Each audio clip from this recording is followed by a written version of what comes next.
Hello दोस्तों, जयराम जी की मैं पिंकी मिश्रा आपका स्वागत करती हूँ अपने इस कृष्णा मॉम डैड ब्लॉग में। तो दोस्तों, आज मेरे ठाकुर जी का संध्या रूटीन मैं आपके साथ शेयर करने वाली हूँ। तो दोस्तों, वीडियो को पूरा देखें ज़रूर, और देखने के बाद में या उससे पहले आप लाइक एंड सब्सक्राइब ज़रूर करें। तो दोस्तों, अभी शाम का 4 बज रहा है, तो हमारे ठाकुर जी आराम कर रहे हैं। तो आप सोचेंगे कि मच्छरदानी में क्यों आराम कर रहे हैं।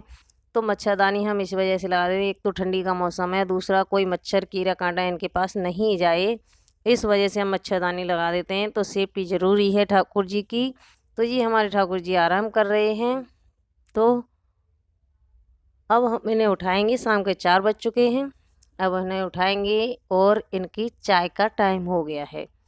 इन्हें चाय तो एक बार शाम को तो ज़रूर देनी चाहिए ठंडी के मौसम में, क्योंकि ठंड पड़ रही है। हम लोगों को भी तो अच्छी लगती है चाय, तो हम भी तो पीते हैं। तो ये तो छोटे ही हैं और इन्हें भी चाय की ज़रूरत होती है। तो शाम के टाइम में हम चाय दे देते हैं इन्हें। चाय के साथ में आप हल्का फुल्का नाश्ता कुछ भी दे सकते हैं, चाहे बिस्किट हो, नमकीन हो, कोई स्नैक्स हो, जैसे साग वगैरह हैं, कुछ भी दे सकते हैं आप इन्हें। तो देखिए ये उठ चुके हैं। और ये तो होता ही है कि जैसे हम दिन में लेट जाते हैं, शाम को हम तब उठते हैं, मतलब वो आलस सा आता है, तो इन्हें भी आलस सा आ रहा है। तो इस वजह से मैंने चाय बनाई बनाई और इन्हें चाय पी के थोड़ी फुर्ती आ जाएगी, तो आराम से फिर हम इन्हें मंदिर में विराजमान कर देंगे। तो ये चाय पी रही हैं। तो दोस्तों, इन्हें चाय का भोग लगा दिया है और इसमें हम तुलसी पत्ता ज़रूर डालते हैं। तुलसी पत्र को तो ज़रूर ही डालना चाहिए, क्योंकि ये तुलसी बगैर भोग को स्वीकार नहीं करते हैं। तो दोस्तों, ये इनसे कह दिया आप पिए चाय, और ठंडी का मौसम है तो इन्हें कानों में ठंड लग रही होगी। तो अभी हमें इन्हें चाय पिलाने के बाद में, इन्हें ये भोग लगाने के बाद में हम कपड़े पहनाएंगे, टोपा वगैरह लगाएंगे इनका। तो ये छोटे वालों ने तो हमारे ठाकुर जी ने टोपा ही खो दिया अपना, ढूंढेंगे इनका टोपा कहाँ है, पता नहीं किधर भी गुम गुम कर देते हैं कोई भी चीज़ को। तो दोस्तों, ये भोग हम ज़्यादा देर नहीं रखते हैं, भोग को ज़्यादा देर नहीं रखना चाहिए। इस पर भी वीडियो आएगी, और वीडियो को देखना भोग को कितनी देर रखा जाता है। और भोग का एक और वो है कि मतलब आपके पास अगर ज़्यादा टाइम नहीं है, तो वैसे तो हम 3 से 4 बार भोग लगाते हैं, पर ज़्यादा टाइम नहीं है तो आप 2 बार भोग लगा सकते हैं। तो ये 10 मिनट बाद हम भोग को उठा लेते हैं, और इस भोग को हम सभी जन अपने घर में बांट के खा लेंगे, या कोई भी एक जन भी खा सकता है, और नहीं तो प्रसाद रूप में सभी खा लेंगे। तो ये देखो माला वगैरह इनकी हम उतार के रख दिए थे, जब वो हमने आराम कराया था इन्हें। तो माला वगैरह उतार के रख देते हैं, क्योंकि इनके गले में चुभे नहीं। और ये हाथों में कंगन पहनने की जिद कर रहे थे, तो पहन के सो गए उनको। तो अब इनके बिगी भी लगा देंगे हम, बाल भी लगा देंगे, और इनका टोपा, ये कैप मैंने ही बनाया था अपने हाथों से। और ये ड्रेस के साथ का है, जो ड्रेस पहने हैं ये मैंने बनाई थी।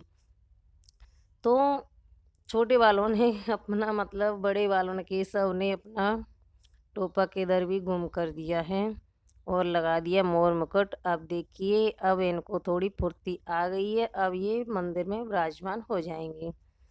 तो इन छोटे वालों का, मतलब केशव का, बड़े वालों का टोपा ढूंढेंगे हम। तो ये मंदिर में आ चुके हैं। अब ये मंदिर में आए हैं, तो अब शाम होती जा रही है, तो दीपक का भी टाइम होता जा रहा है। 6 बजे तक हम संध्या आरती कर देते हैं। 6 से 6:30 हो जाएं बस, इससे ज़्यादा नहीं होना चाहिए, क्योंकि संध्या आरती 6 6:30 के बीच में ही होनी चाहिए। तो दोस्तों, अब इनकी संध्या आरती का टाइम हो रहा है, और फिर एक बार और भोग लगेगा। तो ये देखिए, अब इनका हम इन्हें विराजमान कर देते हैं। तो इस संध्या का ज़्यादा कुछ नहीं होता है, बस थोड़ा ध्यान रखना होता है कि ठाकुर जी को बस भोग लगाना है। ठंडी का मौसम है तो ठंडी के जैसे ही, और गर्मी का है तो गर्मी के जैसे ही। तो ये हमने दीपक तैयार कर रहे हैं, अब आरती का टाइम हो गया है।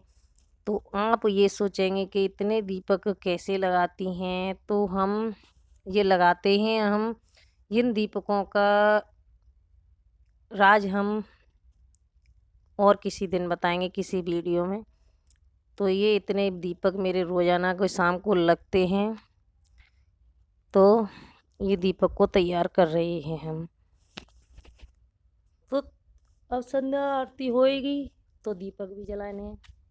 तो ये एक मेरे तुलसी माता का होता है, एक मेरे घर के दरवाजे का होता है, मेन गेट का, एक ठाकुर जी का होता है, और एक कुलदेवी का, और एक पितरों का होता है, एक तुलसी माता का होता है, और एक भोलेनाथ का होता है जो हम बेलपत्र के पेड़ के नीचे लगाते हैं। तो ये अब कुलदेवी माता का और ठाकुर जी का मंदिर में हम जला देते हैं। पहले इनकी आरती करते हैं, फिर बाद में सारे दीपक को जला करके हम सबको वंदन करेंगे और धूप बत्ती लगा करके पूजा मतलब आरती शुरू करेंगे। तो आरती तो आप जानते ही होंगे, आरती की मैं आवाज़ नहीं दे सकती क्योंकि मेरे यहाँ बहुत शोर होता है। इस वजह से मैं आरती डायरेक्ट नहीं आवाज़ आ सकती आपके यहाँ, मैं सुनाऊँ भी तो भी आवाज़ नहीं आएगी। तो इस वजह से मैं पीछे से वॉइस रिकॉर्डिंग कर रही हूँ। तो सभी को याद करते हुए कुलदेवी माता को हम दीपक दिखाते हैं और उनकी भी आरती करते हैं। तो दोस्तों ये हमारी कुलदेवी माता हैं, तो इन्हें भी दीपक लगता है, और ये रोजाना का है, ये ठाकुर जी का है, ये ठाकुर जी का संध्या आरती हो रही है। तो दोस्तों ये तो नियम है हिंदू धर्म में, सनातन धर्म में, कि ये नियम तो हमें ज़रूर करने चाहिए।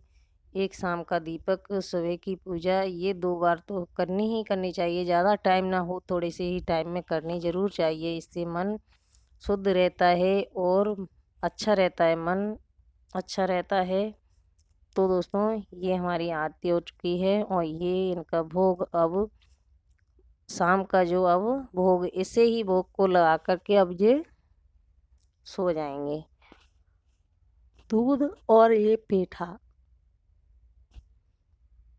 पेठा है और दूध है, इसका भोग लगा देंगे। तो अब ये रात को अब आराम ही करेंगे डायरेक्ट, और कुछ नहीं खाएंगे। ये आप लगा सकते हो तो और कुछ भी लगा सकते हो, पर हम इतना ही लगाते हैं। जब ये इनकी आरती करते हैं, जब ये इनको भोग लगा देते हैं हम। तो दोस्तों इनका भोग लग गया है। अब हम तुलसी माता का और अपने मेन गेट का और पितरों का और भोलेनाथ का बेलपत्र के पेड़ के नीचे लगाएंगे। जो सारे दीपकों को हम प्रज्वलित कर लेते हैं और सभी को हम दीपदान करके आएंगे। तो ये देखिए हमारे ये बेलपत्र का पेड़ है मेरे पास, इसमें भी हम एक दीपक लगाते हैं। और ये है, इसी में तुलसी माता है। तुलसी माता मेरे पास बहुत है, केले में तुलसी माता है, और उसी में हम ये दीपक लगा देंगे। और ये एक दीपक वहाँ का है। तो दोस्तों वीडियो अच्छी लगी है तो लाइक एंड सब्सक्राइब जरूर करना। तो दोस्तों जय राम जी की।